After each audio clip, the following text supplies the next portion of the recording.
Good evening. Chair calls to order the public hearing for Resolution 01525 through Resolution 03325. Tonight, Council, it's our pleasure to welcome Jen Wilson, Caitlin Lee, and Bill Amos to present on the ag preservation pieces.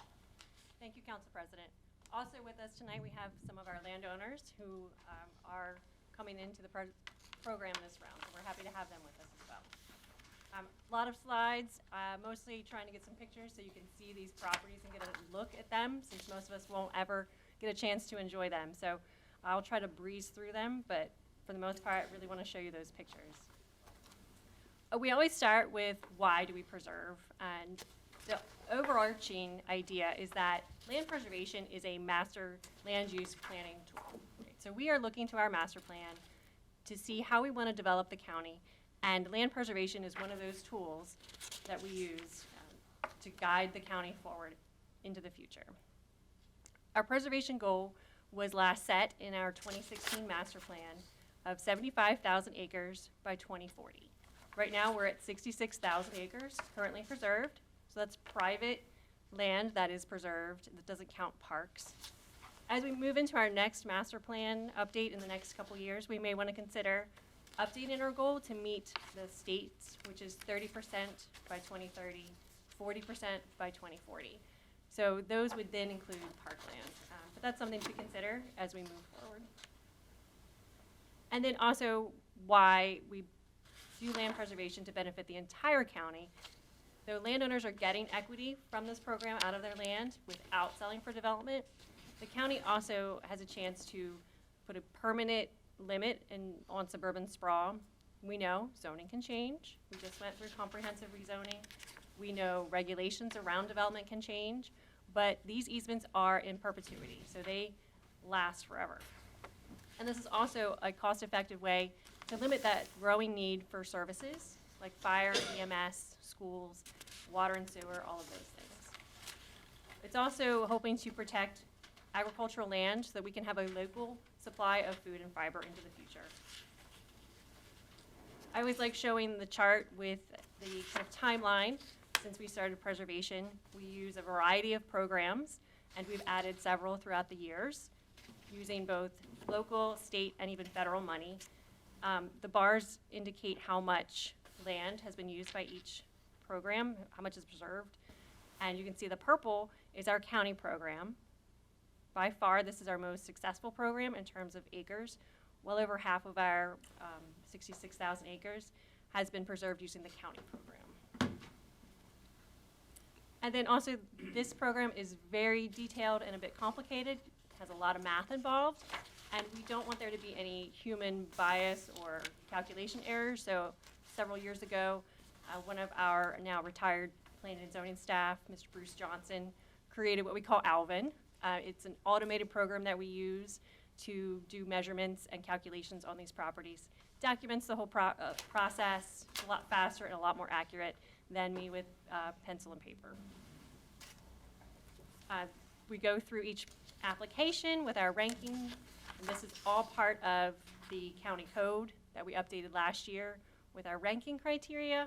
We're looking at things like the size of the property, the quality of the soil, and even the quality of the natural resources on site, things like the habitat or major streams that might be on or near the property. And then there's a whole lot of math for each one. I've included the details of how each property coming before you tonight, how it ranked. Then we also look at the value of the easement. This is a bit more complicated. We do 3 calculations for each property. It's always the lowest value is what the offer is to the landowners.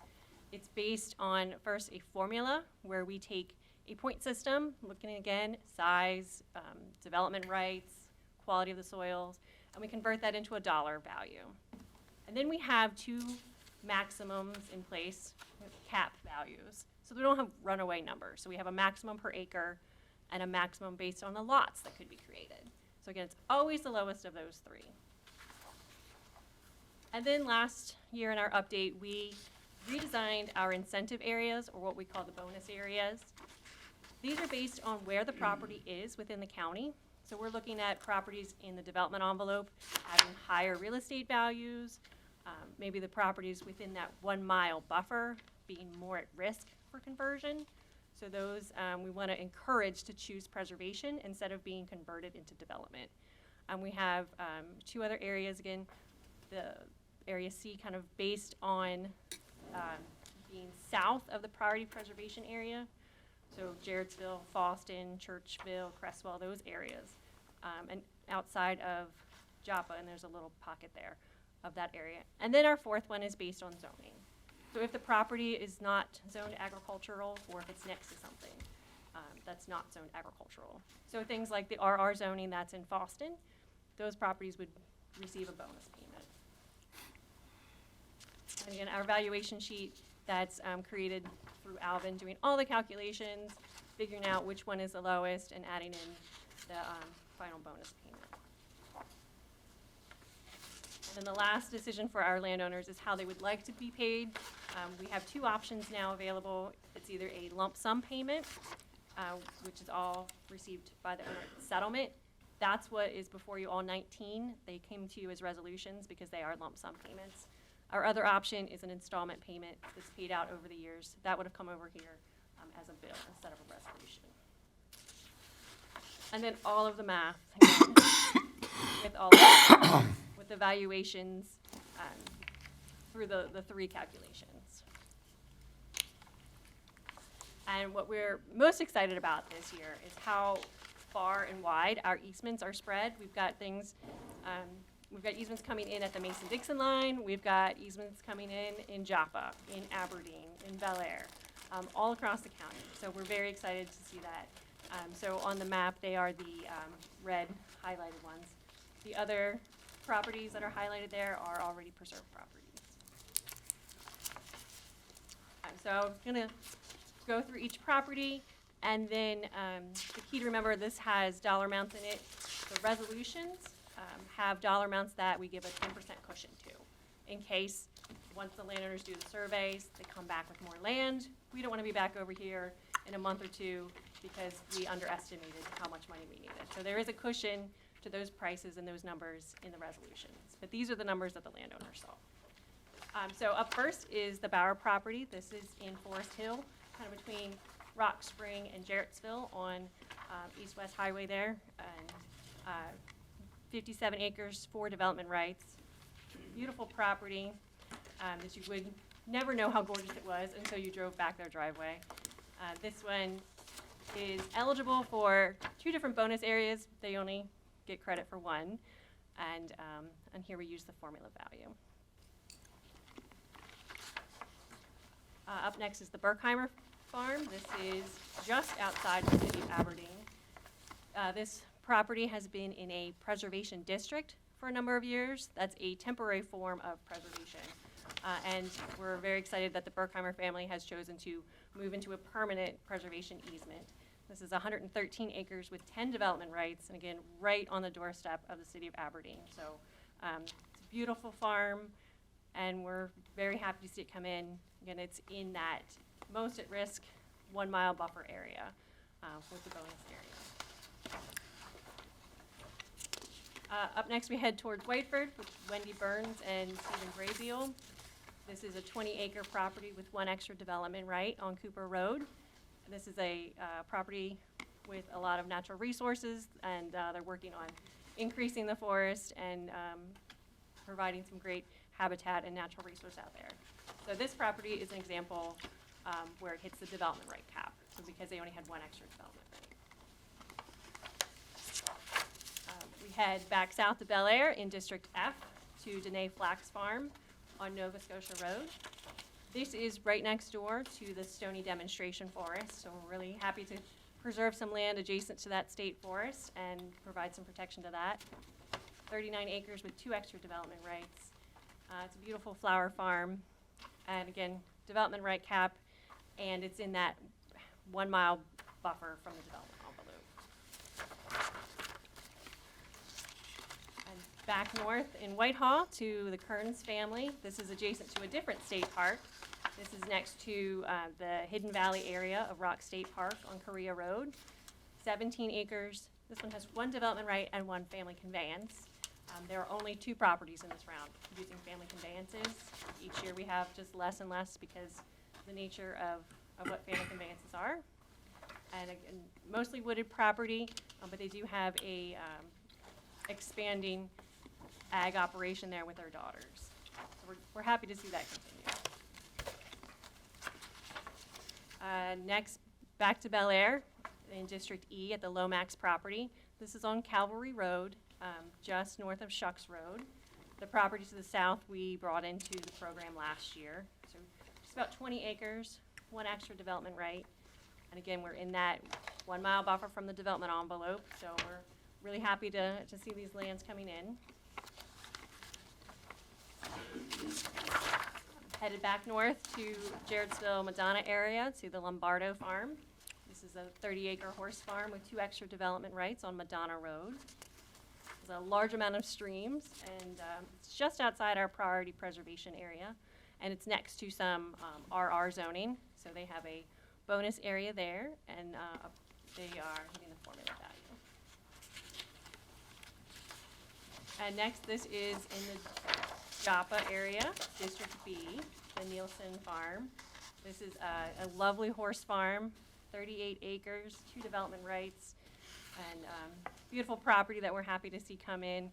And it's on Clayton Road. It's a beautiful, more rural area that everybody kind of forgets about as being rural. So we're hoping that this will encourage some other neighbors to consider preservation. It's within that 1 mile buffer, so again, a bonus there, and it's using the development right cap. Back up to Whitehall at the Parks property. This is a 12-acre wooded property with 1 extra development right. It's adjacent to several other preserved properties there, so we're happy to be expanding that preserved block of land. There's a larger block of forest there, so we're looking to protect that for water quality values. And this one uses the formula value. Then we head over to Darlington. This is the Patrick Farm on Patrick Road. 32 acres, 4 development rights. We have a lovely farm there with a market. This is the per acre cap, and this is in an area of the county in that kind of Broad Creek area. We'd like to see more preservation happen, so we're happy to see them come in. Now back to Whitehall. This is just not just down the street from the Parks property. This is the Purdue Farm, 88 acres, 5 development rights. Beautiful farm, really productive crop fields out there. And here again, we're using the development right cap. But absolutely beautiful farm, and it's surrounded by other preserved land. And next, we're back to that Aberdeen area, Churchville, Aberdeen, District E. It's North Stepney Road with the Scarborough family.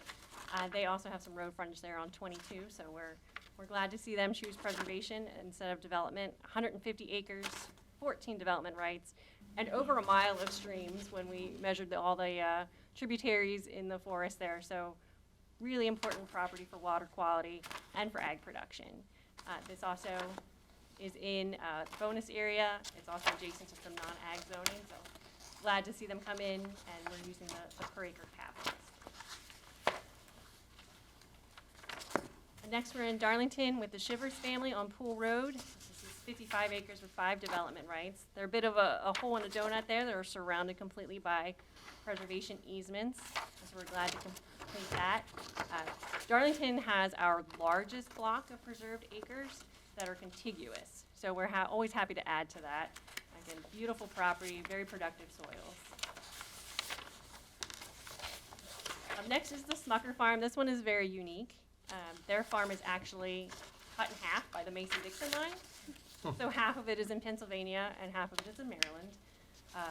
Obviously, we're only putting an easement on the Maryland half. It's 21 acres with 1 extra development right. And this is an Amish family. So we've had several Amish families move into the county. They've purchased farms that are already preserved, so they're not, this is not a new concept to the Amish community, but this is the first time we've worked with an Amish family to bring in a new easement. So we're very excited to work with them. It'll be a lot of in-person visits and not so many emails, but they're very excited to use it. Up next is the Stom property. This is just south of Rock State Park off of 25 acres and 3 development rights. If you have a good memory, you might remember this one from last round. Unfortunately, we ran out of time to get a signature from one of their lenders. We have it now, but we did not get it in time for our settlement deadline. So they had to go back in the mix with all the other applications. They had to start over. Luckily, they ranked high enough, and we're ready to settle almost immediately because all of the work is already done. So we're glad we're able to bring them back in this round. Up next is the Stern property. This is in Forest Hill, kind of Fallston area, Pleasantville Road, District B. This is 29 acres, 2 development rights. And this property actually fronts on the west branch of Winter's Run. So lots of great qualities there in terms of buffering that stream and protecting that forest. So I'm happy to have them come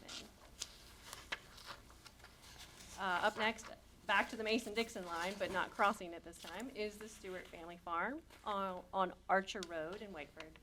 150 acres, 14 development rights, lots of beautiful crop fields. This was our highest ranking farm because their soil productivity was so high, and this is using the per acre cap. We head back to Whitehall. This is Harford Creamery Road, Donna Tools Horse Farm, 60 acres, 5 development rights, 2 family conveyances. Again, not as many family conveyances as we have owners selling their properties, and we're basically seeing those family conveyances go away. Beautiful property. The pictures don't do it justice. And we have the lots of preserved land in that area, so we're happy to have them come in. And then finally, we have the White property back in the Broad Creek area of the county on Patrick Road, 33 acres, 2 development rights. Mainly a wooded property, just outside of the vicinity map. It's just uphill from Broad Creek, where the boat launches and the cabins are there on Flintville Road, and just stone's throw away from the Susquehanna. So very happy to preserve those woods. And they have a small operation up front, the ag operation. So that was a very quick nutshell of all the properties. So I do want to thank everybody for their time, and also for meeting with me over the last couple weeks to go over the really nuts and bolts and details. And I wanted to put it out there that in January we'll be having some preservation seminars for landowners. We're going to try to spread them around the county, try to do a brief introduction to preservation options, and hopefully drum up some more interest for the next round. Well, thank you for your presentation, Jen. And as always, I want to thank you for making the time to come visit, not only with myself, but other council members. So just a quick recap, 8.9 million? 1,000 acres? Yeah, something like that, 8.9, So it's an additional 1,000 acres. an additional 1,000 acres. Okay. Bill, did you want to add anything? Caitlin? Council? Tony? Jen, thanks a lot. Just a quick question. Inside the development envelope, it's $3,000 an acre, but within 1 mile, it's $4,000. Is that because we're trying to get the properties that are close to the development envelope into the program and offering a little bit more? Yeah, we're trying to kind of create that buffer and hold the line on the development envelope and really encourage them. What was it before we updated this? Previously, there were 2 circles on the map. No dollar amount. Oh, dollar amount? $1,000. So it was $1,000. Yeah. So Okay. now it's kind of, there's So it was 4. 1,000 for both. We increased it to 3,000 and 4,000. Last year it was 1,000 less for those 2 areas, but I was thinking previously. So last year was 4,000 and 5,000? 2,000, 3,000. Okay, all right. What made it go up 1,000? We're trying to keep pace with the market, Okay. yeah. So what do you anticipate next year? We're gonna look at it and see if it's gonna go up or not. I gotcha. It's gonna see what the market's doing. How many farms do you have in the queue already for next go-around? We have about 10 applications. Which is how many acreage? I wouldn't know off the top of my head. Okay, so right now you have 10. You're hoping to get, what, another couple more in? Yeah, we have about the capacity to do somewhere around 20, 25 applications Okay. through the process each year. And so we've got people we've been talking to, and So yourself and who else is helping you? hey, it's just us. So I see Mr. Amos over there. Is he not helping at all? Well, he's retired, so he doesn't I have to help understand us. he's retired, but his voice holds a lot of weight with a lot of farmers. I wonder if he goes out and he talks to them. I'm sure he must still do that. And we ask him to do that as much as possible. Well, I'm going to ask him to do that too. So thank you. Speaking of the properties, like he just mentioned, how many you have in the queue, what's the balance in the fund that you have available? Oh, I got that information the other day and I yeah, forgot. I forget what it is off the top of my head. Robbie, what is it? Probably would know. Step on up, young man. You brought me that information the other day, I forgot it. I know you did.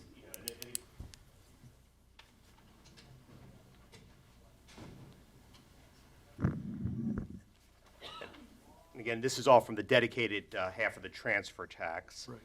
So at the end of fiscal year 2025, the fund balance in that fund was about $40 million. Now, about 24 of it is in strips that are for IPA arrangements. So all of these deals are all cash deals, but in the past, we would do these installment deals, and we would purchase treasury strips for the balloon payments.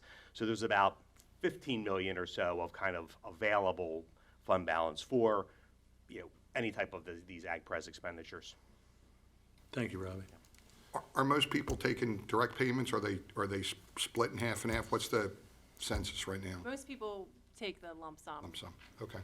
Yeah, especially now with interest rates going down. There was probably talk that maybe when the interest rates were starting to go up, that some people might go back to the IPAs. But the interest rate that is determined that they get over that course of that 10 years or whatever the amount is based on whatever the treasury strip rate is. So now that they're kind of coming back kind of in that below 4 area, a lot of times it's not as attractive as getting that money up front, and then you can invest it in whatever you wish to. Mr. Bennett? Hello, Robbie, this isn't a question for you. So I'm not telling you to go away, but just don't feel the need to speak in response. But I was just curious if we could go back to resolution 27-25. You were speaking some to, like filling the donut hole and contiguous land. That's one of the things I often get questions about from just the general public who maybe isn't as informed on the practice of ag preservation. What's the value of filling that empty space, and what's that value in preserving beyond the buffer? When we've already created that wall, so to speak, between the development envelope and the rest of the county at large. What is the value in preserving those spaces that are kind of in between other preserved spaces or beyond other preserved spaces? Well, ideally, we want large blocks of preserved land.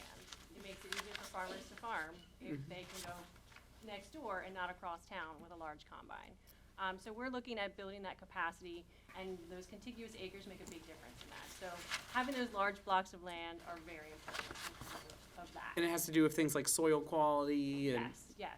And that particular property has very productive soils, so keeping our best soils for farming and not for commercial or houses is really what we're after. Right, because even though it's outside the development envelope, it could turn into rural residential or... And then we could have large residential lots and no more crop production.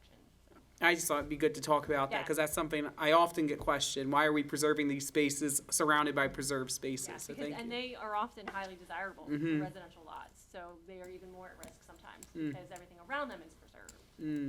Thank you. Ms. Imhoff? Just out of curiosity, how the Amish farm, how did they come to this program? It was actually their father had bought the farm, and they we're just looking to get some money out of it and not develop it, you know, so, it is a program that is used in other counties with Amish. They don't typically work with the government. They typically work with private organizations. So that's kind of why it's unique. Not so much that they're going into preservation, but that they're working directly with us. Very cool, thank you. Thank you. Anyone else? Ms. Dixon, do we have anyone signed up? We do, Mr. President. We have 3 this evening. Kristen Kirkwood, followed by Bill Amos. Good evening, ma'am. Name and address, please. Hi, everyone. Good evening. My name is Kristen Kirkwood, and I reside at 2603 Bradenball Road in Whitehall. I offer my comments tonight as the Executive Director of Harford Land Trust, which is Harford's only countywide non-governmental organization dedicated to land preservation. Harford Land Trust strongly supports the agricultural preservation bills presented tonight. We thank the landowners for their commitment to permanent land conservation in the future of Harford County. We also sincerely appreciate the strong support for land preservation shown by this council. Today, we have about 100,000 households for our residents in Harford County, but we are projected to add another 15,000 households by 2045. Pressures are also intensifying for other uses: solar fields, data centers, warehouses, transmission corridors, and on and on. We cannot continue to sprawl to meet every development need until every last piece of unprotected land is gone. This is how we kill the golden goose that is Harford County. Land preservation and open space is not a luxury. It translates to real dollars, too. In addition to the nearly $1 billion in annual economic activity created from Harford County agriculture, forestry, and related businesses, land preservation creates a host of other economic opportunities and quality of life benefits. The bills before you tonight will erase a combined 82 single-family homes on large lots. And to also add to Jen's comments to Councilman Bennett's question, this will significantly reduce the tax burden of the haphazard extension of public services and costly public works improvements. In an era where division is often more visible than common ground, Harford County residents have consistently made it clear that they support land preservation and smart growth. The natural beauty of Harford County, the working lands that sustain us, our beloved public open spaces, and the rural landscapes that anchor our traditions, these are treasures that transcend politics and resonate with anyone who calls Harford County home. Once the land is gone, we can't get it back. With every acre of land lost to development, we wipe out family farms, destroy valuable wildlife habitats, and rob future generations of access to nature. In closing, Harford Land Trust encourages the council to continue preserving the farms and forests, as it is one of the best investments that we can make in our quality of life and the future of Harford County. Thank you for your time and consideration. Thank you, Kristen. Good evening, sir. Name and address, please. Good evening. My name is Bill Amos, and I live at 2031 Oakmont Road, Fallston, Maryland. It's a pleasure to be here tonight to support all 19 farms. I am here representing our Agricultural Land Preservation Advisory Board. As a member of that, we had the pleasure of reviewing all the applications, participating in the ranking and the pricing, and really want to show it's a tremendous group of farms that are coming in. And just like Jen said, it's spread throughout the county. It's nice to see the updated legislation is really working. Thank you, County Pat and County Council, for updating that. We did need that, and it certainly is a pleasure to be here and supporting it tonight. And all of our 5 members really support the program. Thank you very much. Thank you, sir. Mary Macarelli.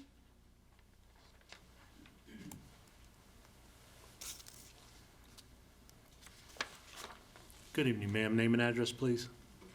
Good evening. My name is Mary Scarborough Macarelli. My residential address is 16625 Bowman School Road in New Freedom, Pennsylvania. I am the daughter of John and Margaret Scarborough. I'm here this evening with my mom, Margaret, my sister, Suzanne Stauffer, and my brother, John Scarborough. First, we want to thank Jen Wilson, Bill Amos, and Jeff Holloway for answering our many questions over the years. We've deliberated about this for quite some time on whether to enroll or not, and despite receiving a ton a ton of solar company mailings, emails, phone calls, outrageous offers. We decided to preserve our farmland and to benefit our family, community, county, and state. We feel the ag community is essential for the farming community to continue in Harford County. As our farm is located along Route 22, it will not add to the traffic which would occur if the farm were to be developed. We want to keep land for growing crops, not houses or solar panels. Thank you. Thank you. You didn't happen to bring a rhubarb pie with you, did you? Margaret?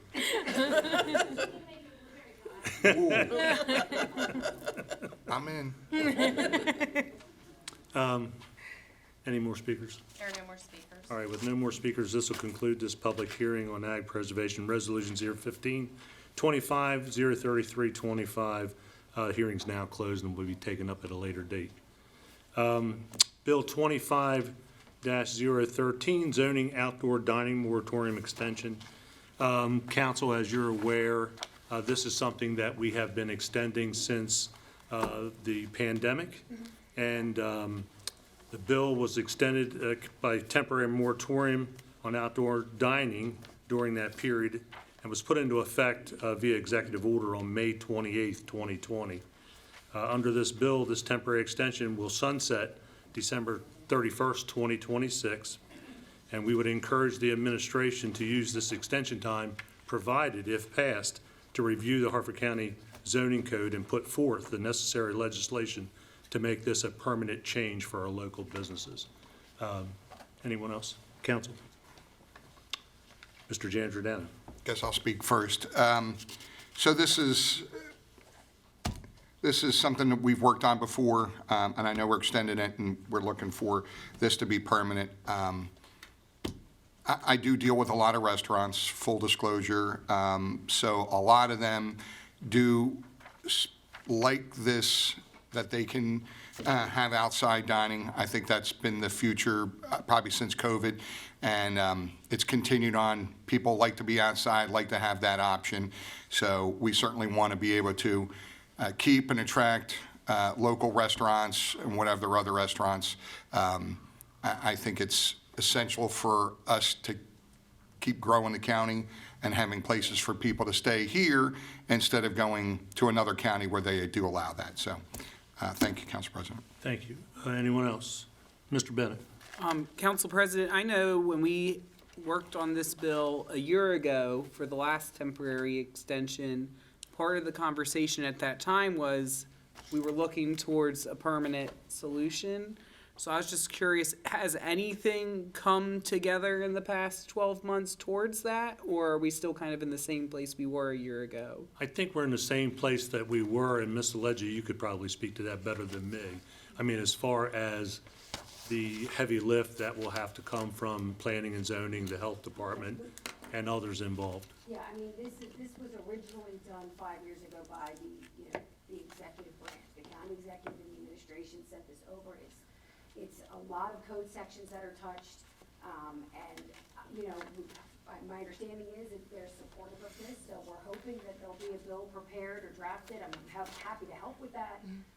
We haven't seen anything at this point, so I can't speak for the administration's position on that and whether they're going to be working on it or sending something over, but I think that's hopefully the goal, and we'll take a look at it. It'll be presented to you guys. You'll have the ultimate say.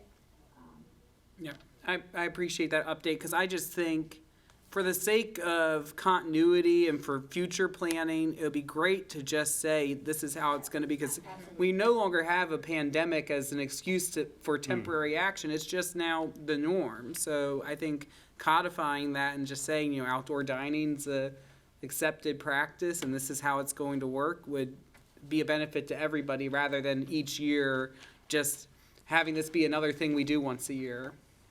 I couldn't agree more. Anyone else? Mr. Riley. Mr. Legge, why couldn't we do it as a council? Why do we have to wait for that? But it's the county's zoning code. It's DILT, it's their code. We're not gonna, they're the ones who enforce it. right? We have no enforcement powers whatsoever. So if there's so many sections that are touched, and if there's a violation, they're gonna be the ones enforcing that.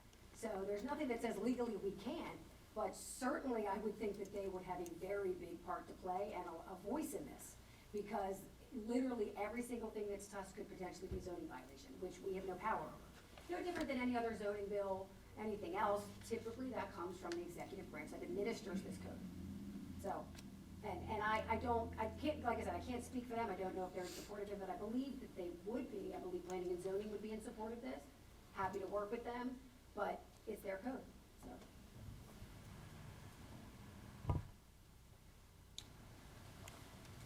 Ms. Dixon, do we have anyone signed up?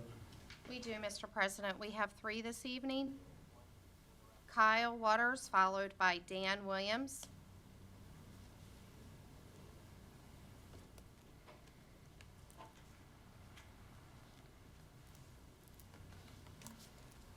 Good evening, sir. Name and address, please.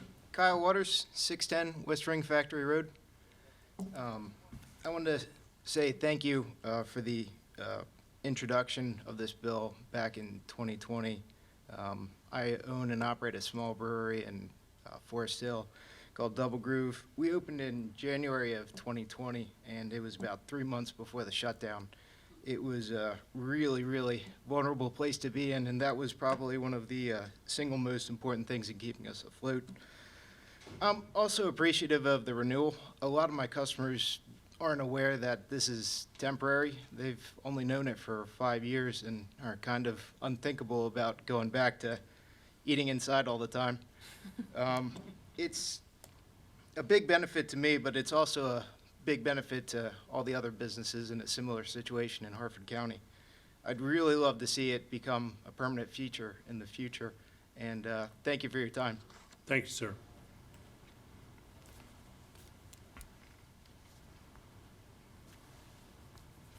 Good evening, sir. Name and address, please. Good evening. My name is Daniel Williams. I live at 3608 Rockberry Road.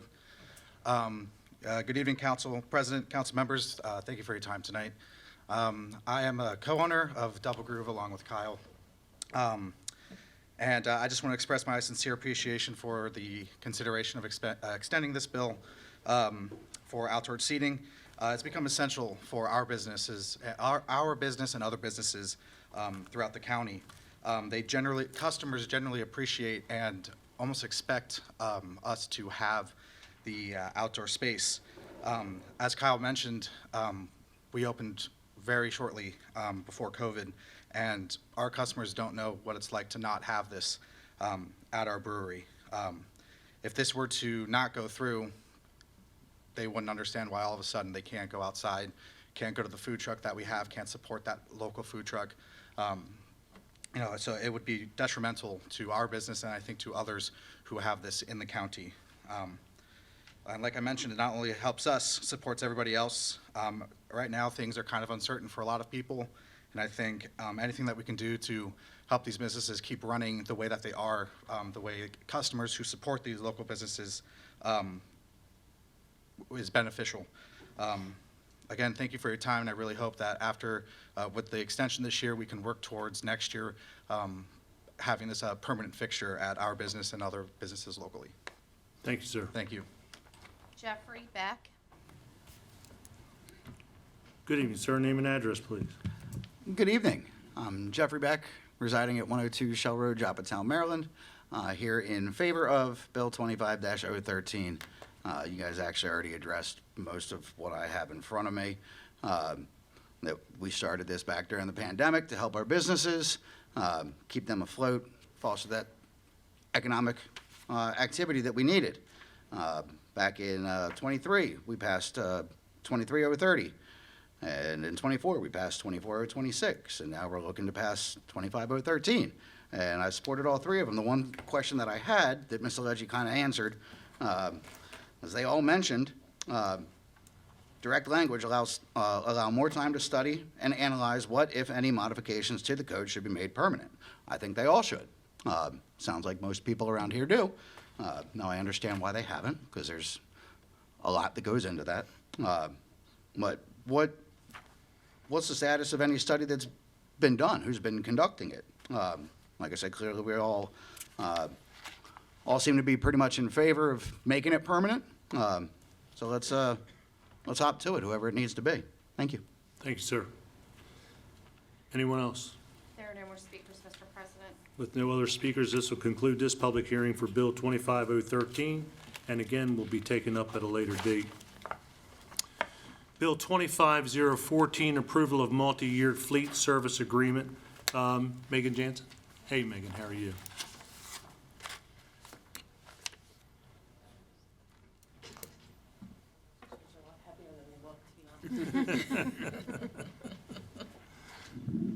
Good evening. Good evening, Council President and members of the council. My name is Megan Jansen. I'm the Chief of Efficiency and Innovation at Harford County. I'm bringing forth Bill 25-014 Fleet Maintenance Services Contract on behalf of the County Executive. This bill is an act to approve a multi-year agreement between Harford County, Maryland and TransDev Fleet Services. The proposed contract term requires appropriation of funds in future fiscal years for the continuation of the agreement. The contract 25-045 is for fleet maintenance services that supports Harford County, Harford County Community College, Harford County Public Library, Harford County Sheriff's Office, and Harford Transit Link. This is essential to safeguarding public safety, supporting essential county services, and maintaining reliable transportation resources for our county residents. The contract will commence on March 1st, pending approval, obviously, through June 30th, 2028. The initial term is for 2 years and 4 months and provides 4 additional one-year options, subject to a 3% annual CPI increase. The initial term cost is $9,925,968.62. Thank you. Do your And I colleagues have anything to add? Yes, I have Tiffany Fitzpatrick here and Leroy Fleming here as well from the Yes. Fleet Maintenance Management. Anything you want to add? Okay. Council? Mr. Janserdown? So, good evening. Is there performance tied into this contract, and where are they doing the work out of, and how many people are employed in this contract to work on these? Sure. So, yes, I'm sorry, let me go back to it. So I'm like losing my train of thought. That's What the question okay. was, I'm so sorry. That's Say it one all more right. time. So, is there performance? Oh, yes, performance measures, yes. So Yes. there's extensive performance measures in this contract. We actually created a whole section in the RFP to detail the specific performance measures per vehicle type to ensure the most efficient uptime of the vehicles of the county to make sure that we're maintaining the operational efficiency that we need to support it. The contract will be operated out of the fleet maintenance building that's over on, where is the road? It's at 1304 Enterprise Court in Bel Air. Okay. And how many employees will be working on these vehicles? We have 19 technicians total. 19, okay. Do we have people in training as well that are doing that? And for me, it's really, really important. I don't think people understand what a maintenance program does on vehicles. If you don't have a maintenance program on vehicles, vehicles tend to break down, have accidents, which costs us money. So we need to make sure that these vehicles are in good shape, that they're maintained, because accidents do happen, but you know, that's one of the biggest things on my other side of the world is how are vehicles maintained? Are they maintained on a regular basis? You know, is there safety checks? So it's good to hear that, and that's why I'm also asking how many people that you have and that, you know, you have, you know, training and everything. Do you get any of these employees that come from Harford Tech by any chance? We actually did get one person came from Harvard Tech. Do They you- were an internship through TransDev. Do you have any more internships for these? And is that something that you guys are going to look at doing? Because I think that's also important. Absolutely. So TransDev has been, engaged with Harvard Tech at some of their technicians coming out. We did have a technician come in as an intern, and we ended up hiring him. So is that not part of their contract, that they need to have Harford Tech students come in and shadow or anything? No, that is Yeah, not. it's not required to, but we could always encourage them to do so. And So was that something we could not put in the contract to require them to do that, since they're working on county, you know? I think it depends. So with this contract, we had to solicit, so we really weren't sure who we were going to get. We did have 2 competitors on the contract, so But nobody put that in the bid that, they would look for local, not that I'm aware of, not that I remember reading through the proposals. Again, we can strongly encourage them to do so and then make that connection for them. so before we sign this contract, is that something that we can go back to them and say, look, you know, I don't know, are we allowed to say that? It's already gone through the board of estimates. Yeah. Okay. If, All right. So I would like to add that we did previously have a talk with TransDev, and we expressed to them that the administration was looking to do more of that type of thing, hiring people within the school systems that are training for these types of jobs. And they did actually meet with Harford Technical Schools employees, and they have established a relationship with them. And that relationship is they might do internships or something like that mostly? Correct. Okay. But they haven't given us any kind of, hey, we're going to have 3 interns a year, nothing like that? Okay. Can that question at least be asked of them? Maybe we can get an answer back on that. I really would like to know what there is on for that. Absolutely. And how many different, you said, what are the different vehicles that are going to be in the maintenance program? What different, you said sheriff's office? Yes, the Right. sheriff's office, the library, the. How many vehicles does the library have? They're right around 40 vehicles. Okay. All right, who else? Harford Community College, How many do they have? I think about maybe 30. Okay. How many does sheriffs have? The sheriff has a little over 400. Yeah, that's a lot. And what's the last one, or is there one more? There's Transit link. Transit Did I link. miss one? Oh, Transit Link, and they're right around 40. Who does the fire trucks? They're not doing the fire trucks, that's somebody different. Well, the fire trucks, I mean, the ambulance. ambulances We do. are under here. So is this also in this contract, the ambulance? Yes. Okay. Okay. The total fleet size is around 1,300 vehicles, I believe. And who was doing it prior to this group? Was it another company or It was same people? Transdev. Transdev is the incumbent. And how long have they been here? Over 15 years? Yeah, over 15 years. Yeah, and everything's gone well for 15 years? Mm-hmm. Okay, thank you. That's all. Thanks, Council President. Yep. Anyone else? Ms. Dixon, do we have anyone signed up? There is no one signed up, Mr. President. All right, with no one else signed up, this will conclude the public hearing. We'll take it up at our next meeting. Thank you. Thank Yep, you. thank you.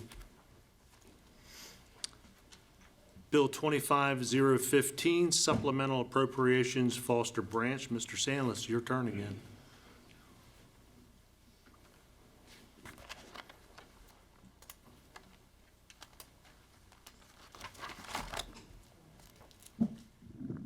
Council President, members of the council, on behalf of the county executive, asking for a supplemental capital budget appropriation in the amount of $250,000, which will be $125,000 of county funds, and then $125,000 of state funds under the waterway improvement funds.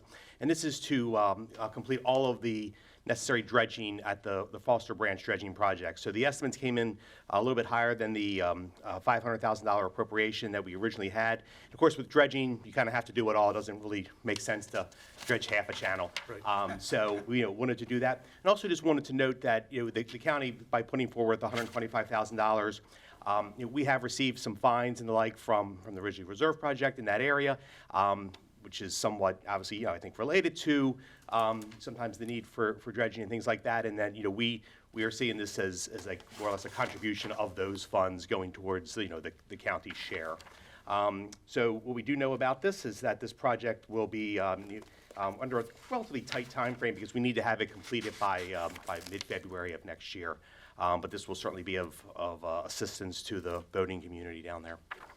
Do we know if we're going to contract with a local contractor? I do not know exactly the ins and outs of that. We can follow up with you as to how that process does. Obviously it's a partnership and all with the state and all. But.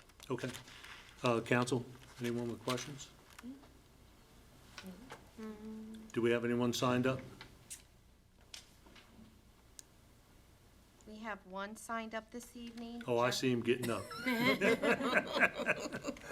Beck. No. No? Mr. Timick, How do? how are you, sir? Name and address, please. Bill Temick, 425 Latimer Road, Joppa, Maryland. I'm for this. There's been about 4.5 years of degradation from Ridgely's Reserve. There's new sandbars in there. It's about 1 to 3 feet shallower than it was. The channel is slightly narrow, and the waters, for those who aren't familiar with Foster Branch, which is understandable because it's a nothing little stream, when the waters turn orange, it turns gunpowder orange all the way out to the bay. Let's get the stuff out of there. Thank you, sir. Anyone else, Ms. Dixon?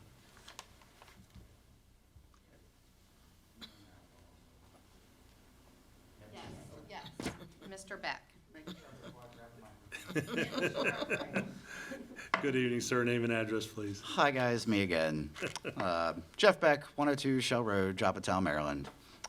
Like Bill, I am in favor of the county allocating this additional fund to properly dredge Foster Branch. I did want to point out just one thing that I learned very recently, just reading up on this. Obviously, dredging is important. It improves the health of the entire stream and ecosystem, as well as helping for boating navigation. All I boat is a kayak, so it doesn't really affect me in that regard. I found out, actually, just this week, that back in 2013, this very county commissioned Bayland Consulting to complete a 140-page, not including appendices, report entitled Foster Branch Watershed, Small Watershed Action Plan. Following that action plan, the county then completed no less than half a dozen stream restoration and stormwater management projects, and they were all completed before D.R. Horton put a shovel in the ground. Send them the whole bill, all of it. Thank you. Thanks, sir. There are no more speakers, Mr. President. With no more speakers, that'll conclude the public hearing for Bill 25015. This hearing is now closed. Will be taken up at the next meeting, and we are going to take a recess for 30 minutes before starting the regular meeting, unfortunately. Slave Session Day 25-028. I would ask you to please join us in standing for the pledge, followed by the opening prayer. I pledge allegiance to the flag of the United States of America and to the republic for which it stands, one nation, under God, indivisible, with liberty and justice for all. Heavenly Father, we come to you this evening with our hearts full of gratitude for the freedoms we enjoy and the many opportunities we have. We ask you for your continued guidance, Lord, in all we do. We are truly blessed to live in this great country, Father. We ask you to guide the hearts and minds of our national and state leaders. Give them the wisdom to know what is right and the courage to do it. Get our government back up and running. Our future depends on it. We pray for unity and resolve.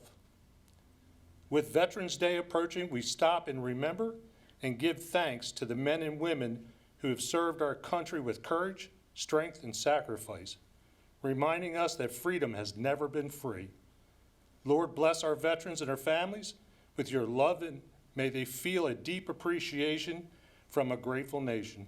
We ask these things and more in your most holy name, Lord. Amen. Agenda number 4, presentation of proclamations. Ms. Sottles, if you'll step down. If I could have the soccer team come forward, please.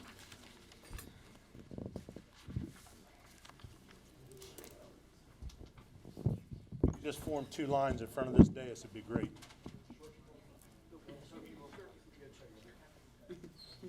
Some on the other side.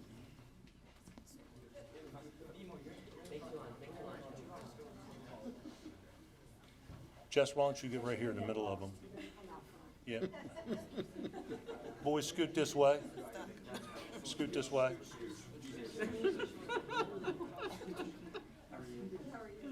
go through this every day.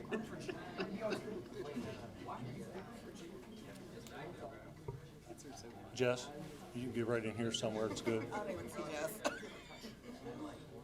All right, attention.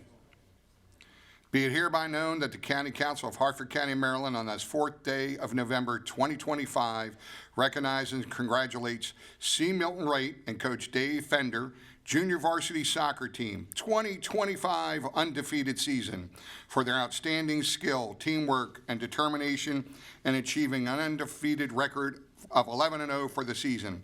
Through perseverance, discipline, and exemplary sportsmanship, these student athletes have demonstrated the power of dedication, unity, and commitment to excellence. Their remarkable success is a testament to the leadership of their coaches, the unwavering support of their families, and the spirited pride of the entire community.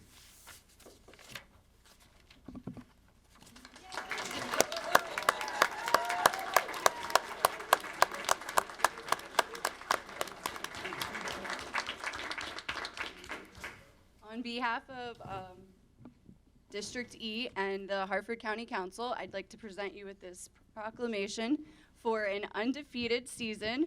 Congratulations, guys. Thank you for all your hard work, your dedication, and your dedication really shows with all of you and your families coming out tonight. Thank you, Coach Dave and Coach Jad, for everything.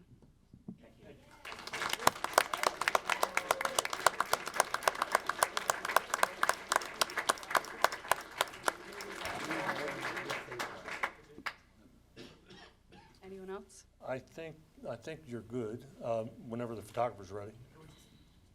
All right, if I can have the whole team shift this way a couple steps. She goes the other way. It's like a soccer back up. Yeah.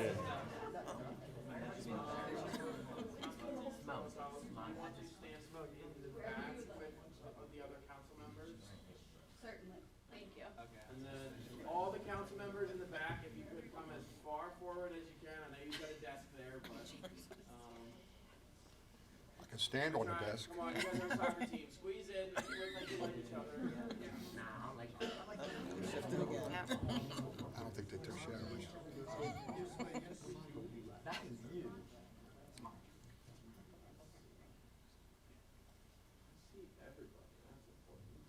Gotta get the photos for all the moms. All right, everybody get your blinks out now. When I say 3, your eyes better be open. You better be smiling.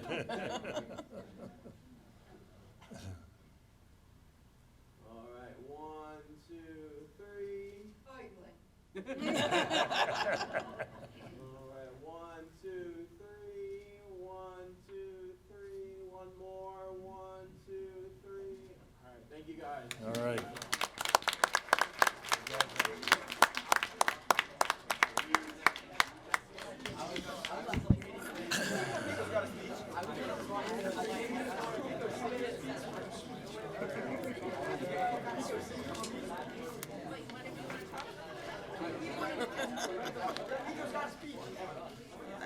I cleaned out a whole bunch.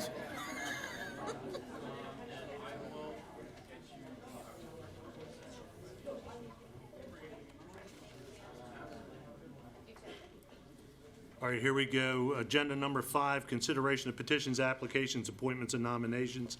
Council at this time will be acting as the Board of Health. Board of Health appointment, Office of Mental Health Core Service Agency. May I have a motion, please? Council President, I move to approve the new appointment of Lauren Levy. Thank you. May I have a second? Second. Thank you, Mr. Riley. It's been moved and seconded to approve Ms. Levy to the Office of Mental Health Core Service Agency. Is there any discussion? Ms. Dixon? Mr. President? Aye. Mrs. Robert? Aye. Mrs. Imhoff? Aye. Mr. Giangiordano? Aye. Mr. Riley? Aye. Mrs. Bolsado? Aye. Mr. Bennett? Aye. There being 7 votes in the affirmative, 0 in the negative, the appointment is hereby approved. Council now back as the county council. 6 special presentations, we have none. 7 approval of minutes. We have dropped the Board of Health of minutes again, so we are just looking at the public hearing, October 21st, 2025. Legislative Day 25-027, October 21st, 2025. Are there any corrections to the minutes?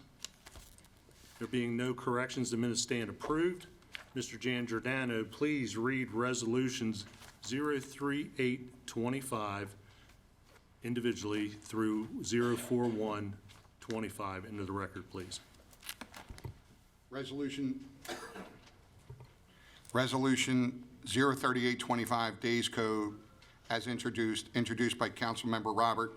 A resolution of the County Council of Harford County urging the Maryland Department of the Environment, MDE, to deny the wastewater permit requested by Cove Reclamation Company, Days Cove, to double its daily wastewater discharge and to ensure that for the community's impact by this, there is a comprehensive, independent environmental review that fully examines risks and evaluates alternatives, a genuine consideration of non-discharge solution such as off-site hauling or advanced treatment systems, and a transparent and detailed plan from MDE to ensure nearby well users, surrounding watersheds, and downstream communities in Harford County are safeguarded.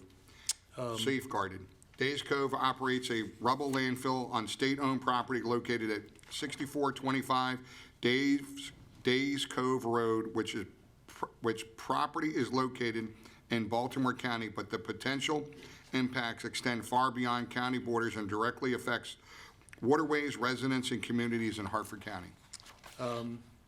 Because of the nature of this resolution, we are going to be voting on this evening. Ms. Robert, would you like to speak to this resolution? Yes, thank you, Council President.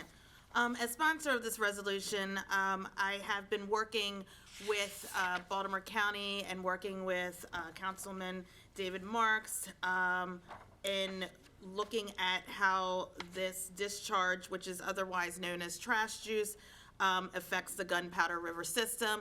They're looking at 12% is what was happening. They want to increase it to 25%. Any runoff or discharge entering the gunpowder in Baltimore County actually flows downstream directly into Harford County's tidal waters, impacting communities such as Joppatown, Edgewood, and Otter Point Creek.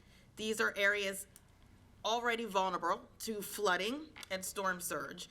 When pollutants enter the system, they can travel through the tidal movement and wind currents into the Bush River and the upper Chesapeake Bay, threatening aquatic life, recreation, and our drinking water sources.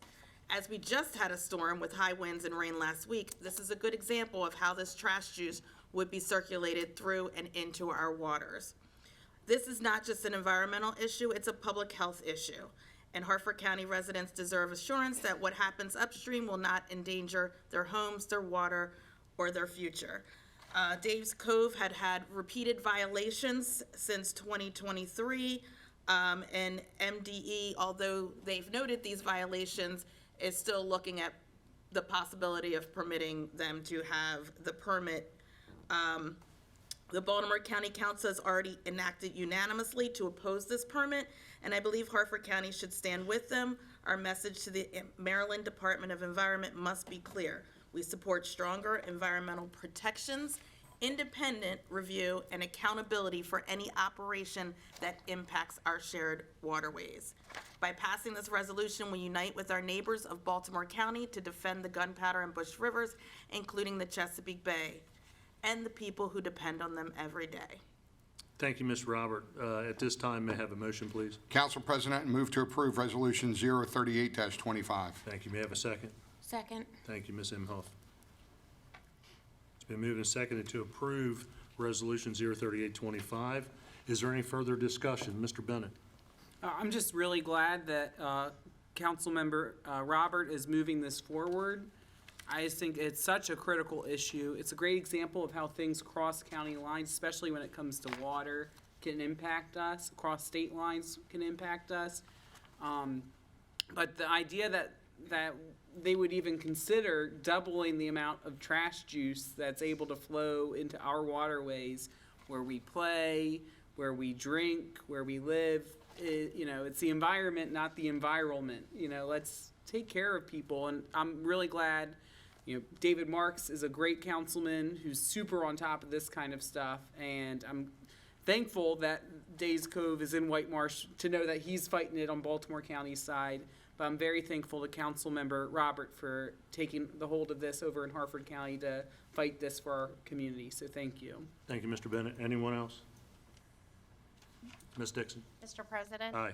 Mrs. Roberts? Aye. Mrs. Emhoff? Aye. Mr. Giangiordano? Aye. Mr. Riley? Aye. Mrs. Bolsado? Aye. Mr. Bennett? Aye.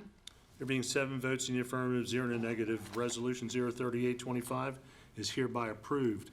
Mr. Giangiordano, Resolution 3925. Resolution 3925, Capital Program Changes, Foster Branch, as introduced by Council President Vincenti at the request of the County Executive. A resolution to approve certain changes to the county's capital program as required by Bill 09-10. Mr. Sanders, do you want to speak to this?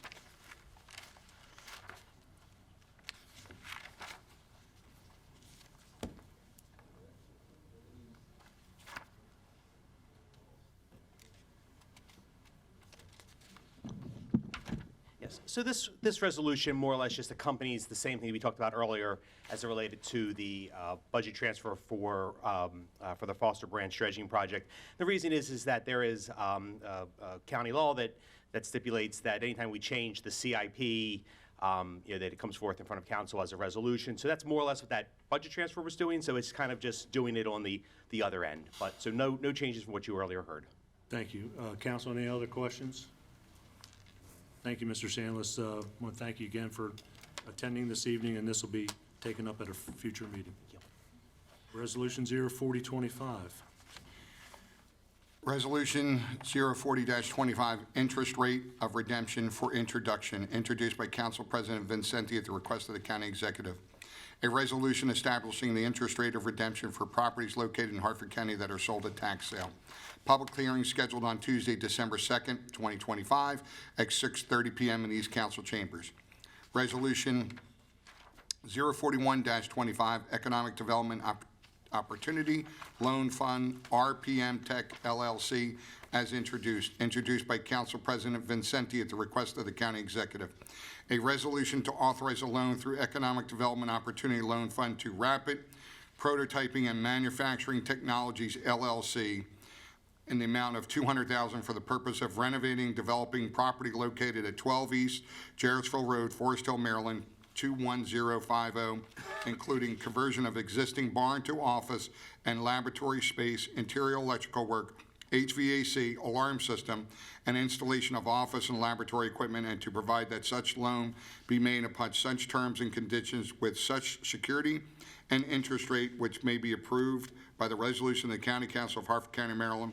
Public hearing scheduled on Tuesday, December 2nd, 2025 at 6:30 p.m. in these council chambers. Thank you. Agenda number 9, introduction of bills.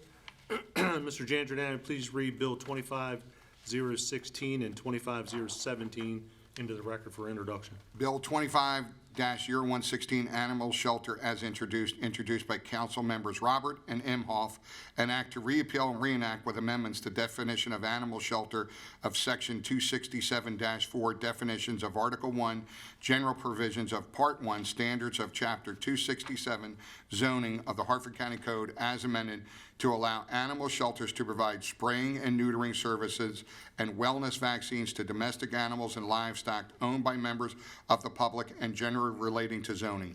Public hearing scheduled on Tuesday, December 2nd, 2025 at 6:30 p.m. in these council chambers. Bill 25-17, Finance and Taxation, as introduced by Council President Vincenti at the request of the County Executive. An act to repeal and reenact with amendments, Section 123-33, redemption rate of interest, to repeal and reenact with amendments, Section 123-35, notice to delinquent taxpayers, procedure for sale of real property, to repeal and reenact with amendments, Section 123-36, effective legal holiday on date of real property tax sales, all of Article 1, general provisions of Chapter 123, Finance and Taxation of the Harford County Code as amended, to revise certain procedures related to real property tax sales and generally relating to finance and taxation. Public hearing scheduled on Tuesday, December 2nd, 2025 at 6:30 p.m. in these council chambers. Thank you. Agenda number 10, introduction and consideration of amendments.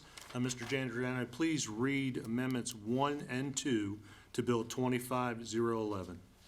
Amendments 1 and 2 to Bill 25-11, tax credit for properties near refuse disposal system, introduced by Council President Vincenti at the request of the County Executive. Amendment 1, on page 1, line 8, strike 35 and substitute 36. And on the same page, line 10, strike 35 and substitute 36. Amendment 2, on page 2, after line 21, insert the following: 05-0089993073 Sandy Hook Road. Thank you, and as you all know, due to timing, we will be voting on these amendments this evening, so may I have a motion, please? Council President, I move to approve Amendments 1 and 2 to Bill 25-011. Thank you, may I have a second? Second. Thank you, Mr. Riley. It's been moved and seconded to move Amendments 1 and 2 to Bill 2511. Is there any discussion at this time? Ms. Alleggi, why don't you speak to the reason? Sure. That's what I'd like. I think at the public hearing, Mr. Stanley spoke to the fact that there was one more property that applied to get this tax credit because of where it's located. We got all the information. So there's 2 amendments because now there's 36 applications instead of 35 applications. So that had to be amended to reflect the number. And then also, obviously, the tax ID number and the property address was added to the bill to make sure that that property got the tax credit. That's the reason for the 2 amendments to the bill. All right. Anyone else, any questions? All right. Ms. Dixon? Mr. President, Aye. Mrs. Robert, Aye. Mrs. Imhoff. Aye. Mr. Giangiordano. Aye. Mr. Riley. Aye. Mrs. Bolasado. Aye. Mr. Bennett. Aye. There being 7 votes in the affirmative, 0 in the negative, amendments 1 and 2 are hereby approved to Bill 25-011. 11, call for final reading of bills. Bill 25-011, tax credit for properties near refuse disposal system, as amended. May I have a motion? Council President, I move to approve Bill 25-011 as amended. May I have a second? Second. Thank you, Mr. Riley. It's been moved and seconded to approve the Bill 25-011 as amended. Is there any other discussion? Ms. Dixon? Mr. President, Aye. Mrs. Robert. Aye. Mrs. Imhoff. Aye. Mr. Giangiordano. Aye. Mr. Riley. Aye. Mrs. Bolasado. Aye. Mr. Bennett. Aye. There being 7 votes in the affirmative, 0 in the negative, Bill 25-011 as amended is hereby approved. 12, enrollment of bills. Bill 25-011 as amended serves as the text finally passed. 13, unfinished business, we have none. 14, new business. Due to Veterans Day, the council will not meet on Tuesday, November 11th, but we will resume our regular scheduled legislative sessions on Tuesday, November 18th. And from there, we'll move on to 17, comments and input from attending citizens. Ms. Dixon, do we have anyone signed up? We do, Mr. President. We have 6 this evening. Barbara Reisacker, followed by Arthur Casserly, sorry.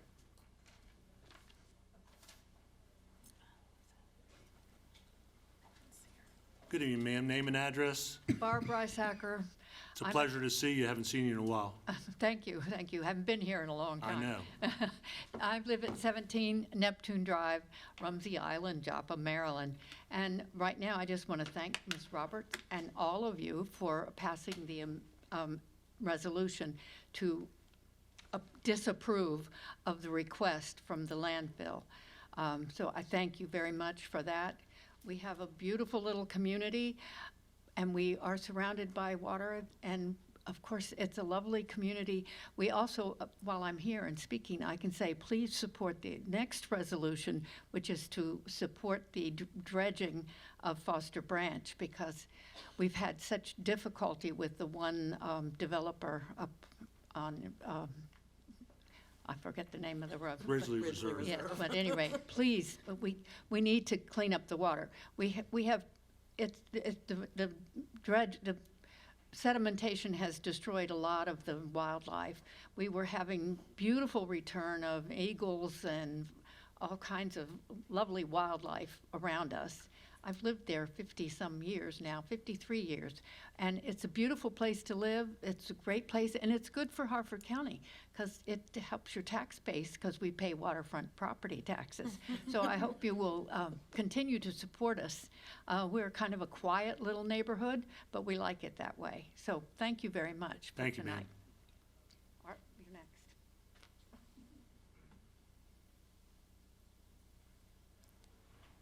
Good evening, sir. Name and address, please. Arthur Casserly, 17 Neptune Drive, Joppa, 21085. Just what she said. But basically, I've lived there for over 20 years, and basically, it's a beautiful place to live because of all the wildlife.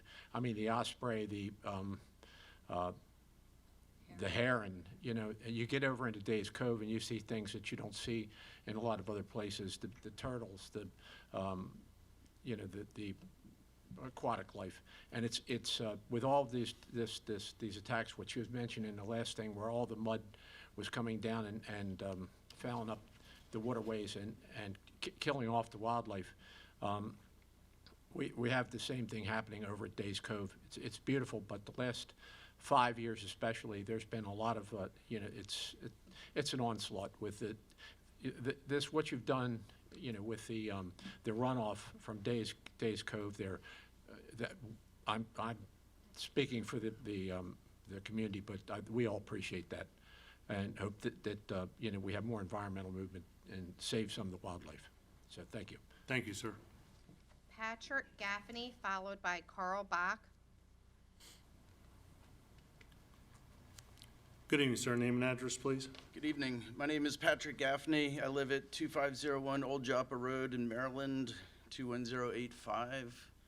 And I'm here representing myself, Harwood Park. I live in Joppa, obviously, Oliver Beach, all the places that are affected by Days Cove. And I'm really bummed out because I had this dramatic speech. And some of you may have heard some of mine in the past. This was a good one, but I'm going to save you all the trouble.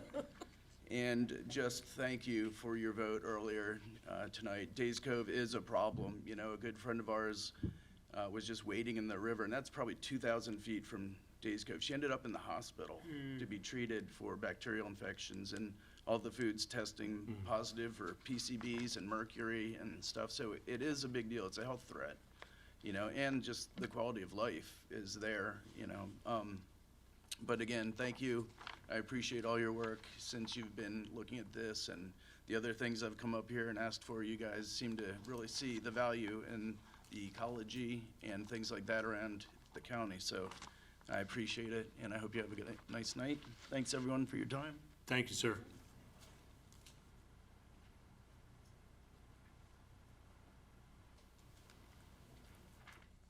Good evening, sir. Name and address, please. My name is Carl Bakke. My address is 2823 Chinook Avenue, Parkville, Maryland, and I have a little shore that was gifted to me by my mother in Harwood Park. I've been there since the 70s, and I really appreciate the fact that you all have opposed this. I thought I was going to be coming here to see a rabble-rouse of some sort where there would be both sides voiced. And I didn't see that many people from Harwood Park. It kind of scared me. I thought I was in the wrong place. So at any rate, I spent a lot of time in Days Cove over the years, since the 70s.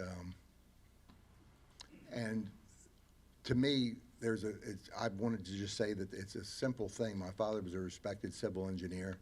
He told me how money works, you know, within building roads and bridges. And quite often, I've come up against having to tangle with MDE, DNR, MVA, and it's always stifling to me to find out how many hoops I have to jump through to get anything done. So congratulations for, you know, being right down the line for just stopping these people, whoever is involved in it, for what seems to me to be this insidious presumption that you can apply for a permit to tamper with the system. I was brought up in the fourth grade. I'm 70 now. In the fourth grade, I learned about the Industrial Revolution and dumping everything into the streams, all the way through the first run through with ecology. And I would think that awareness would. I'm appalled that anything was even lofted to dump more rather than less of anything into the bay. I pick up trash every day when I walk around. You know, it's just like, to me, it's just appalling how low we far lowered the bar on everything. So at any rate, thank you very much for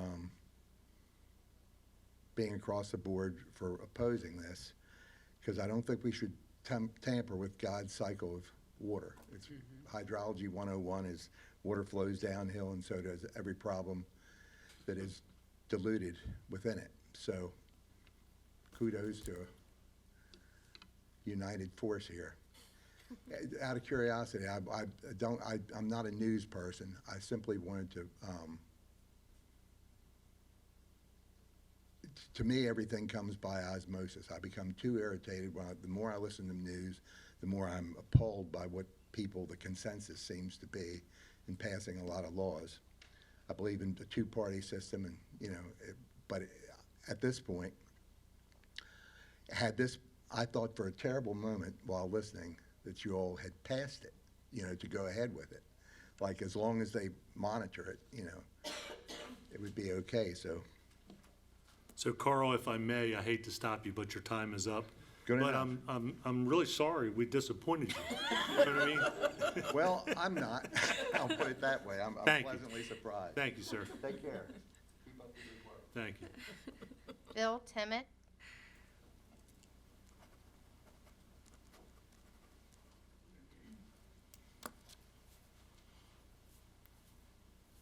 Hello, Bill Tamick, 425 Latimer Road, Joppa. Thank you.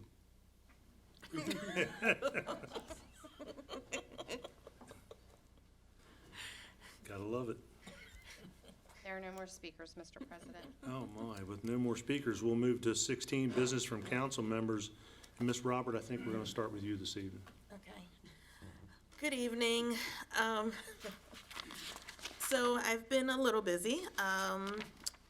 Since we last met, Wednesday, October 22nd, I attended Harford Community College's new inclusive playground and grand opening and ribbon cutting.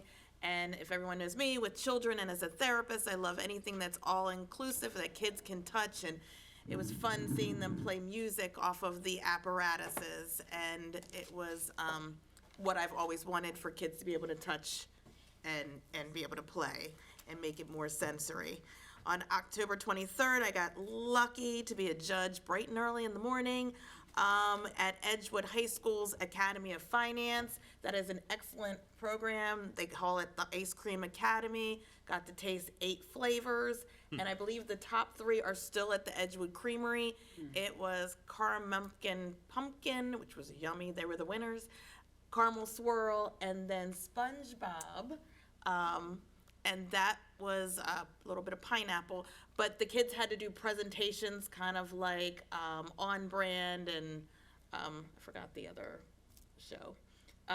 But basically making their pitches, Shark Tank, thank you. And so that was good to watch that. Commission on Disabilities I had on October 27th.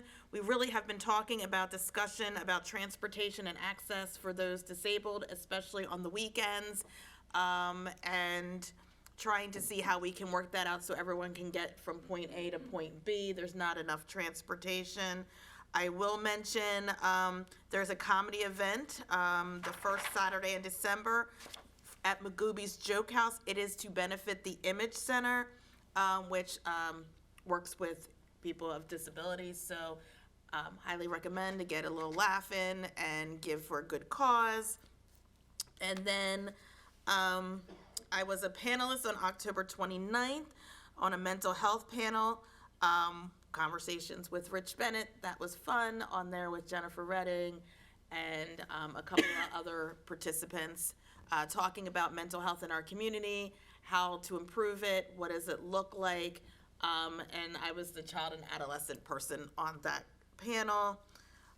Saturday, November 1st, Harford County is getting a Northern Chesapeake Bay chapter, elect of the Links Incorporated. I went to their chartering ceremony and luncheon, and basically this organization is nationwide. They are primarily looking to enrich communities and improve the quality of life for people who are living in African American communities through friendship and service and addressing critical needs of underserved communities. So you will see them. There's a lot of them I knew. I didn't even know they put in for this. So you will see them around trying to help and give back to the community. And then yesterday, I was with the Harford Community Action Agency bagging groceries. They have seen a 30% increase in people utilizing their food bank, and they expect to see more. Myself, Heather Cantos, and Samantha Berry were there, and we bagged counters of groceries. And then I had the CAB meeting last night, and I think I only had one more thing to announce, and that is that we are celebrating National School Psychology Week. So thank all the school psychologists. It is the week of November 3rd through 7th, and we all need a lot of our therapists in those schools. So, thank you. Thank you, Ms. Robert, Ms. Imhoff? Good evening. So on October 22nd, I had the pleasure of attending the ribbon cutting ceremony for Harford Community College's Early Learning Center as well for their new inclusive playground. On October 23rd, I was able to attend the Harford Soil Conservation District's annual dinner, which recognizes local farmers and advocates dedicated to preserving our family farms, protecting our soil, and safeguarding our land and waterways. On October 25th, I attended the Havre de Grace Downtown Ribbon Cutting and Fall Fest, and then also attended the Harford County Farm Fair Fall Fest as well. On October 23rd, I attended the Harford County Commission for Women's Personal Safety presentation led by Teresa Walters. And then on October 30th, I attended the Commission on Disabilities Annual Employment Luncheon. For upcoming events, we have the IUE Matter Youth Symposium for middle and high school girls on Friday, November 21st at the Y in Abingdon from 4 to 10:30. They already had 90 girls signed up as of, they do have 100 now? They have 100 girls signed up, and we're still 3 weeks out. On October 19th, the final Community Reinvestment and Repair Fund Community Input Session is being held at the Bel Air Library beginning at 6 p.m. This is the funds that come from cannabis tax, and we want to give the community an opportunity to kind of give input as to how you wish us to spend that money. The Harford County Thanksgiving Food Drive runs from November 1st to November 21st. All donations will supplement Harford Community Action Agency Food Bank. With the holiday season right around the corner, heads up, Basta Pasta in Falston is already partnering with Toys for Tots, so please bring your unwrapped gifts to Basta Pasta, and they will make sure that they get to some little friends in our community that really need it. Also, heads up, there's a Veterans Family Resource Fair at the Bel Air Armory, November 15th from 10 a.m. to 1 p.m. And I encourage everyone to get their tickets for the Harford County Farm Bureau's annual banquet, which is also on Friday, November 21st at Pondview Farm. Thank you, Ms. Imhoff. Mr. Jan Giordano? Wow, those two have a lot. We get around. So, good evening, everybody. Bel Air Town municipal elections tonight, polls are closed now, so good luck to all the candidates. Also attended the Bel Air Awards at the Armory. Also was downtown Havre de Grace for the ribbon cutting. The road looks great. And then we stopped at La Cucina and saw Gino and got a slice of pizza. If you haven't been to La Cucina, stop down there. His stuff is great. Attended the Commission on Disabilities Annual Employment Recognition Luncheon, also at the Bel Air Armory. And this past Saturday, I attended the Library Gala and reprised my role as Jake Elwood Blues Brothers. So I had a lot of fun making a video, had a lot of fun being there dressed as Jake Elwood, and it's always great. Also, my condolences again to Mary Hassler. She had fallen after unfortunate with her husband, and she was able to be there, so I was glad to see Mary that day. Council President Vincenti and my other council mate, Jim Riley, was there as well. At a wedding. Okay. And so the Veterans Resource Fair, as Councilwoman Imhoff said, is Friday, November 15th at the Bel Air Armory. They're going to have food from Mission Barbecue provided by Harford County government. We were out last Saturday at the farmers market trying to make sure people knew about the Veterans Fair, and I'll be there again this Saturday. with a table set up, I'm hoping, with the Veterans Fair. So anybody that's a veteran, come by. I probably have some nice American flags for you that I'll give out. And First Friday's coming this Friday, November 7th. Thank you, Council President. Thank you, Mr. Giangiordano. Mr. Rowley. So congrats to three folks from the Harford Soil Conservation District. They got awards. Frank Richardson, Melvin Huber, and Annette Enzer. Also, as everybody on the board, we give condolences to Mary Hassler, Library Director, lost her husband, Mark. And Tony was one of the Blue Brothers, but I got chauffeured by one of the Blue Brothers, so I thought I had a better role. Thanks, Mr. President. Thank you, Mr. Riley. Ms. Adams. Thank you. Last Tuesday, I had the honor of presenting a proclamation to Cheryl Davis Cole. She is the founder and owner of Beacon Staffing Alternatives, and they were celebrating 40 years of dedicated service to our community and business partners. Last night in Aberdeen, there was a BG open house. They spoke about billing, energy efficiency programs, community projects, and available resources with several BG staff there to assist. Since we don't have council next week, I'd like to take a moment to thank and honor our veterans for their service. Thank you. Thank you, Ms. Siles. Mr. Bennett. Hello, good evening. I just want to real quick, it wasn't on my list of things to talk about, but my home church is St. John's over in Havre de Grace, and we support and host St. John's Cupboard every Friday. 2 years ago, we would see 80 to 90 people come through for groceries on Friday. This past Friday, 150 people came to our cupboard looking for groceries for the week. 30 of those people had never come before. Things are really tough for people right now for food. In my day job, I went on a field trip, and we had several families not come because they said, we can't spend $19 on a field trip right now. We need that money for food. And so I just encourage everybody who's able to give to support our local food pantries, whichever one is closest to you or most meaningful to you. They all need the support right now. Even without everything going on at the federal government, things have been really tough this year for people. So just keep those people in mind. But I also encourage anyone who's in arm's length of anyone in the federal government to be encouraging them to, let's not use people for politics, and let's take care of people, because when you interact daily with people who just need help, it's very hard to see them not receiving that help. Veterans Day is next week, and there will be a Veterans Day parade in Havre de Grace, rain or shine, at 11 a.m. It will go from Hutchins Park over to the American Legion, and it's a very fun event that I'm thankful schools are closed so that I'm able to be there at 11 a.m. and enjoy that.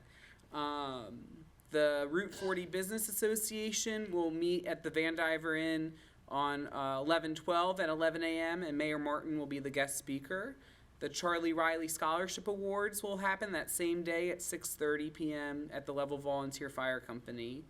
And then I just want to make sure everybody in the community knows about two important events coming up. DPW will be hosting an update meeting on 11/12 at 6 p.m. at Aberdeen High School to update on Spasucia Road, on truck restriction signage that's going up, on vehicle height monitors, and Woodley Road, which are all, incredibly important projects to the Perryman community. It's an opportunity to engage with DPW, to ask questions, and to hear directly from them what's going on and when things will get done. And then the following night, if you can't make it on the 12th, on the 13th, at the Abingdon Belcamp Perryman Cab meeting at 6:30 at Abingdon Fire Company, my office worked with the county and the board co-chairs to schedule DPW to provide updates then as well, both on all the issues I just described in Perryman, but also on the Box Hill flooding mitigation efforts. So again, that's an opportunity to engage with DPW directly, to ask questions, to share your concerns, to be a part of the process right away. We've had a lot of engagement in the past few weeks with DPW on roads flooding and being told, oh no, it's just beavers. And it's like, actually, no, there was a situation that needed to be solved and you need to be there to solve it. But it's important to get those types of things addressed, engaging with our county is the best way to do it, and these are two really great opportunities to do just that. So I hope people out in the community come to either the meeting on the 12th or the 13th. That's all, Mr. President. Thank you, Mr. Bennett. Agenda number 15, business from the president.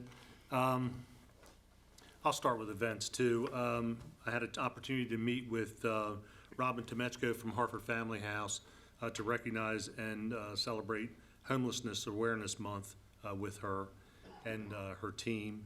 Also attended the library gala, also attended the Falston Cab meeting, Beacon Staffing's 40th anniversary, Zellman Funerals Home trunk or treat, which was something else.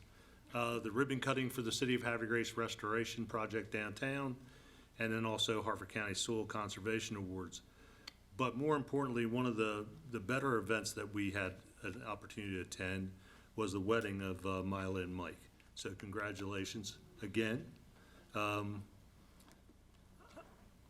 I'm not going to tell you the story she talked about leaving the wedding, but anyhow, it's all good stuff. How we roll. That's right, I know. The next Adequate Public Facilities Advisory Board meeting will take place on Wednesday, December 3rd at 6 p.m. in the second floor council multipurpose room.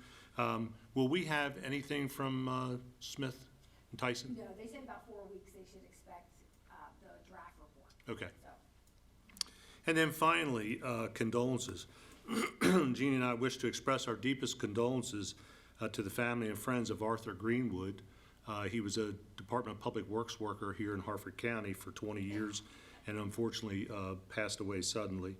And then in addition to that, we want to offer our condolences to the Ferrera family, the Otenesac family, the McElhenney family in Havre de Grace, the Birch family in Abington, and unfortunately too, Michelle Karzeski, mom, passed away recently. So just want to express our deepest condolences to all, and we ask you that you keep your friends and families, individuals in their thoughts and prayers. So thank you very much, and with that, we'll adjourn this meeting.